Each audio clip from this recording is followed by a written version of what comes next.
যারা আরামের টাটকা সুখগুলি আরামগুলি যারা বর্জন করে আল্লাহ রাব্বুল আলামিনকে বিশ্বাস করে যারা জীবন পরিচালনা করেছে, আল্লাহ পাক তাদের জন্য জান্নাত রেখেছেন এবং তাদের জন্য বলছেন সাবিকু ইলা মাগফিরাতিম মির রাব্বিকুম ওয়া জান্নাতিন আরদুহা কাআরদিস সামাই ওয়াল আরদ উইদ্দাত লিল্লাযীনা আমানু বিল্লাহি ওয়া রাসূলিহি। আল্লাহ পাক বলেন প্রতিযোগিতা করো আল্লাহর মাগফিরাত কামনার জন্য আর জান্নাতে যাওয়ার জন্য প্রতিযোগিতা করো, আল্লাহর রহমত পাওয়ার জন্য সৎ কাজের প্রতিযোগিতা করো, তাহলে আল্লাহ রাব্বুল আলামিন তোমাদেরকে ক্ষমা করবেন আর তোমাদের জন্য এমন জান্নাত দিবেন যেই জান্নাত আকাশের বিশালতার জমিনের বিশালতার মতো। এই বিরাট জান্নাত তোমাদেরকে দিবেন। এই জান্নাত চিরস্থায়ী সুখ এবং শান্তি জায়গা হবে। মাসালুল জান্নাতিল্লাতী উইদাল মুত্তাকুন ফিহা আনহারুম মিন মাইন গায়রি আসিনিন ওয়া আনহারুম মিন লাবানিন লাম ইয়াতাগায়্যার তা'আমুহু। আল্লাহ পাক বলছেন জান্নাত আল্লাহ পাক ওয়াদা করেছেন মুত্তাকীদের জন্য। আল্লাহ পাক জান্নাত দিবেন যে জান্নাতের ভেতরে রয়েছে মধুর প্রস্রবণ, রয়েছে দুধের প্রস্রবণ, রয়েছে সেখানে স্বচ্ছ পানির প্রস্রবণ রয়েছে। এই সুন্দর জান্নাত ঝর্ণা ধারা আল্লাহ পাক সৃষ্টি করেছেন, বাগ বাগিচা দিয়ে ভরে রেখেছেন জান্নাত। সেই জান্নাত হবে এয়ার কন্ডিশন, রৌদ্রের তাপ হবে না সেখানে, রৌদ্রের খরতাপ হবে না সেখানে, ঠান্ডার প্রচন্ডতা থাকবে না। কিরকম হবে জায়গাটা?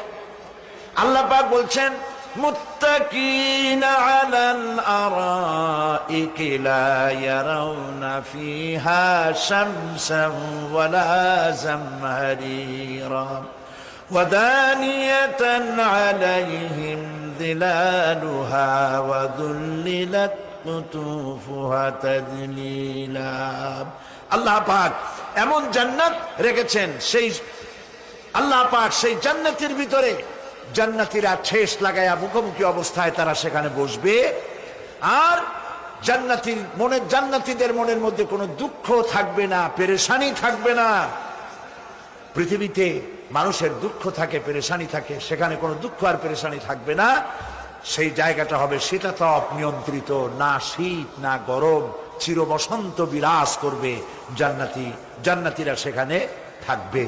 এই সুন্দর জান্নাত আল্লাহ পাক রেখেছেন মুত্তাকীদের জন্য। সুবহানাল্লাহ। কাফেরদের জন্য জান্নাত হবে, জাহান্নাম হবে চিরকাল। খালিদিনা ফিহা আবাদান, চিরকাল কাফেররা জাহান্নামে থাকবে। সর্বশেষ যে ব্যক্তি জাহান্নাম থেকে মুক্তি লাভ করবে তাকে আল্লাহ পাক বলবেন, ফেরেশতাদেরকে বলবেন, ও আমার ফেরেশতারা আমার এই বান্দাকে জান্নাত এবং জাহান্নামের মাঝখানে রেখে দাও। জান্নাত এবং জাহান্নামের মাঝখানে লোকটি যখন থাকার জায়গা পাবে সে জান্নাতের দিকে তাকায়া দেখবে আর কাঁদতে থাকবে। আল্লাহ পাক জিজ্ঞেস করবেন, বান্দারে যুগের পর যুগ ধরে জাহান্নামে কেঁদেছো, আমি রব্বুল আলামিন জাহান্নাম মাফ করে দিয়া জান্নাত জাহান্নামের মাঝখানে রেখে দিয়েছি, আযাব থেকে তো বেঁচে গেছো, এখন কান্দো কেন? লোকটি বলবে, রব্বুল আলামিন কান্দি এই কারণে, জাহান্নাম থেকে মাফ করেছো, তোমার শুকরিয়া আদায় করি।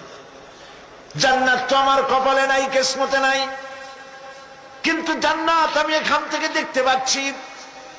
জান্নাতের সুঘ্রাণ আমার নাকে আসতেছে, কপালে নাই যাওয়ার। আমি কাঁদি এই জন্য, তুমি যদি মেহেরবানি করে আমাকে জান্নাতের দরজার কাছে একটু দাঁড় করায় দিতা, প্রাণ ভরে তোমার জান্নাতের দৃশ্যটা একটু দেখতাম। আল্লাহ পাক তার আরজি পূরণ করবেন, বলবেন যাও, ফেরেশতাদের বলবেন এর জান্নাতের দরজার কাছে দাঁড় করায় দাও। জান্নাতের দরজার কাছে দাঁড়িয়ে লোকটি আবার কান্না শুরু করবে। আল্লাহ পাক প্রশ্ন করবেন, এবার কান্দো কেন? লোকটি বলবে, রব্বুল আলামিন কান্দি এই কারণে জান্নাতের এই দরজায় দাঁড়ায়া, জান্নাতের অফুরন্ত নেয়ামত কিছুই ভালো করে দেখা যায় না, শুধু অল্প জায়গা দেখি। যদি তুমি আমারে দয়া করে জান্নাতের মাঝখানে দাঁড় করায় দিতা, চতুর্দিকে তাকায়া তাকায়া দেখা কলিজারে ঠান্ডা বানাইতাম। তবে আমি ওয়াদা করি, জান্নাতের কোন নাজ নেয়ামত, কোন ফল আমি খাবো না, ধরবো না, সইব না। একটুখানি মেহেরবানি করে মাঝখানে দাঁড় করাইয়া দাও, জানদারে ঠান্ডা করি। আল্লাহ রব্বুল আলামিন ফেরেশতাদের বলবেন, আমার এই বান্দারে জান্নাতের মাঝখানে দাঁড় করাইয়া দে। আল্লাহর নবী বলেন, জান্নাতের মাঝখানে দাঁড়িয়ে লোকটি আগের চাইতে আরো জোরে চিৎকার মেরে কাঁদতে থাকবে। আল্লাহ পাক বলবেন, বান্দারে কি হলো তোর? দরজার কাছে আসতে চাইছিলে, আইনা দিলাম। আবার এবার মাঝখানে আসতে চাইছো, তাও এনে দিয়েছি। আবার কান্দো কেন? লোকটি বলবে, রব্বুল আলামিন, এবার কান্দি এই জন্যে, তুমি যখন দয়া করে একটিবার জান্নাতের মাঝখানে এনে আমাকে দাঁড় করায় দিয়েছো, তুমি রহমান রহিম গফুরুর রহিম, এই জান্নাত থেকে আবার আর বাইর করে দিও না। আল্লাহ রাব্বুল আলামিন বলবেন, ও আমার বান্দারে, আমার এই জান্নাত তোর খুব পছন্দ হয়েছে নাকি? লোকটি বলবে, রব্বুল আলামিন, কলিজা ঠান্ডা হয়ে গেছে, ভাবতেও পারি না এই জান্নাত এত সুন্দর। আল্লাহ পাক বলবেন, বান্দা